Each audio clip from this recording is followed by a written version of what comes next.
बघा शेतकरी मित्रांनो, SRT पद्धत आणि सामान्य पद्धत आपण पाहू शकतो.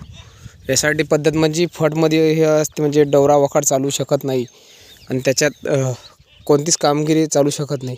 याच्यात म्हणजे आपली साधारण पराठी म्हटलं म्हणजे याच्यामध्ये निंदण गिंदण डवरे वखार हे मारले जाते आणि त्याच प्रकारे त्याला पण ठिबक लागते, याला पण ठिबक लागते.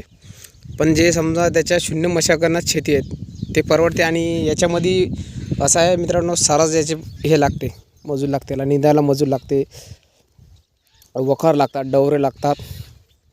होऊ शकता तुम्ही कशा प्रकारे हे शेती आहे. आणि यासाठी पण एक शेती म्हणजे आता नवीन आहे मित्रांनो, पण मला काय माहिती नाही. पण मी नवीन 5-6 व्हिडिओ पाहिले, त्याच्यामध्ये मला माहिती पडलं की म्हणजे SRT म्हणजे काय असते आणि आपली साधारण म्हणजे परेड कशी असते.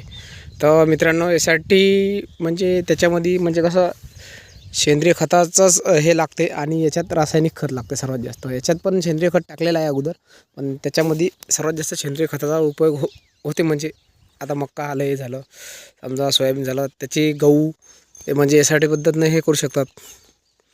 ऊस पण लावतात SRT पद्धतीने. तर अशाच माहितीसाठी आपला सापडणे गुरु यूट्यूब चॅनल सबस्क्राईब करा. धन्यवाद.